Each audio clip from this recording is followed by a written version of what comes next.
kur ti s'ke asgjë në fund të ditës, kur ke një mama që punon dhe nuk ka kohën e dur për ta dedikuar ty, e vetmja shoqe, i vetmi prind, i vetmi person konfident që unë kisha ishte motra. Pra Ilda të ka bërë dhe prindin? Ka qenë si një mami e dytë? Tjetër, ishte dhe ajo që vinte edhe në mbledhjet me prindër në shkollë, ishte dhe ajo që më sugjeronte, ajo që më këshillonte, ajo që më ka mësuar të gatuaj, ajo që ka qenë aty për mua edhe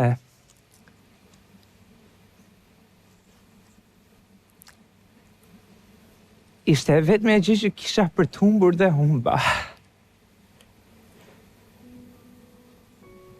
Dhe mbaj mend, ne kemi pasur kur kemi qenë të vegjël, kemi pasur një celular të dy bashk. Edhe mbanim këngë aty, po kemi pasur pëlqimet ndryshme në muzikë të dy dhe celulari kishte memori aq të voçkër sa që mbante deri në 3 këngë dhe ne mbanim një këngë që pëlqenim të dy bashkë dhe një këngë që më pëlqente mua dhe një këngë që i pëlqente asaj. Edhe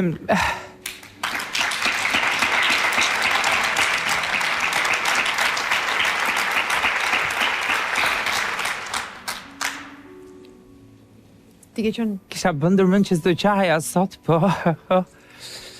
është shpak e vështirë kur kujton disa gjëra që nuk i ke prekur më edhe ke vendosur ti vendosësh kapakun edhe të vazhdosh tutje për... Ti ishe adoleshent në të periudhë kur ajo ikën në Gjermani, kur Ilda ikën në Gjermani? 14 për 15. Dhe që ka qenë një periudhë shumë e vështirë, e ke përjetuar shumë.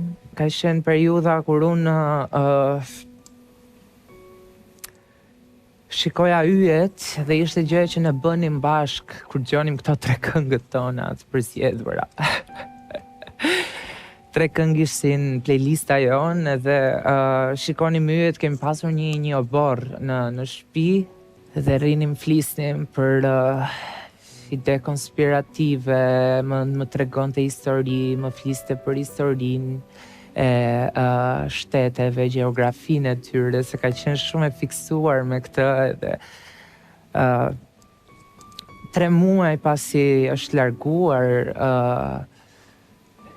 vetëm gjë që ma kujtonte dhe më jepte atë shpresën që shiko se ka diçka për tek saj, ishte të shikoja yjet edhe të flisja me ta, siç flisja me të. Nuk doja të isha barë për të, dhe ka qenë rëndesa më e madhe, nuk doja që problemet e mia të shkaktonin asaj një problem në rrugtimin e ri që kishte filluar edhe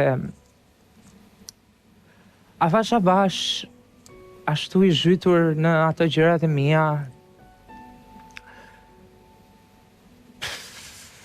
Pas një trysnie që mu dha nga e gjithë situata,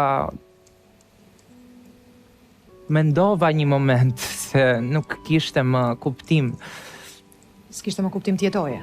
Kjo jeta ime dhe nuk dija më të shpëja, nuk kisha, edhe pse fare i vogël, kisha një pesh, një bar që më rëndonte një situatë që se kisha kaluar ndonjëherë se që fëmijë kisha pasur Ildën me mua dhe nuk e mendoja gjën pa të. Kam pasur këtë momentin që doja t'i jepja fund jetës, një moment për cilin nuk jam krenar, nuk e them me zët plot, por duke qenë se ka kaluar dhe jam një periudhë që nuk dua veten, nuk dua asgjë dhe askënd. Jam krenar për të vetmin fakt që e kam kaluar dhe ka qenë një moment vulnerabël të cilit kam sigurinë më të madhe s'do i rikthehem më në jetë. Ne jam krenar është për të vetmin fakt që unë blodha pash aty një person që atë jetë që unë doja të merja ma kishte dhënë dhe do e jepte për mua, që ishte nëna ime. Dhe Që me sa di, ajo e mori vesh këtë gjë, pra ajo atë çka kishte ndodhur vetëm nga rrëfimi yt në Big Brother. Patjetër. Gjithmonë Nuk e jam kishte rezervuar me të për shumë gjëra në jetë dhe nuk kam qenë gjithmonë ai personi fani që shkonte aty dhe bënte për të qeshur kur vinte nga puna e lodhur, edhe nuk doja ta mërzisja kurrë edhe nuk doja ndjeja sikur dhe po t'u shpreja s'do më kuptonte në shumë raste. Ama dikush që të kupton është mami, erdhi dhe të surprizoi në Big Brother, kam shtypjen ishte shumë emocionuar edhe aty nuk foli shumë. Jam e sigur që do donte të kishte thënë shumë gjëra. Patjetër. Për ty dhe ti thoshte publikisht. Kështu që besoj kemi gjetur mënyrën më të mirë që mami ti thoshte ato që nuk ti tha dot atë ditë me letrën që të ka shkruar. Klejti im, ti e di që unë jam fjalë pak, madje ti më quan si gruaja më e urtë e lagjes. Do të më mbetej gjithsesi peng gjithë jetën, si nuk ti thash disa fjalë më tepër, kur erdha për të surprizuar në Big Brother. Por po gjej rastin të ta shkruaj këtë letër, aty ku ndihem edhe më e lirë. Të shoh të rritesh edhe të ndjekësh ëndrat e tua, dhe kjo ka qenë një përvojë e jashtëzakonshme, ndonjëherë edhe e dhimbshme për mua, që nga momenti që ti u largove në Tiranë për t'ia dalë i vetëm. E di që ke kaluar shumë sfida, edhe mbase ke patur shumë momente kur je ndjer i vetmuar. Kur ishe i vogël je ndjer i mbyllur në vetvete dhe shumë herë na ke gënjyer për të na mbrojtur, për të mos na shqetësuar apo për të mos na mërzitur. E di që ka qenë e vështirë për ty të shpreheshe edhe të na tregoje gjithçka. Sepse nuk doje që të shqetësoheshim apo të qërtonim. Por ti e di birim se sa i shtrenjtë je për mua.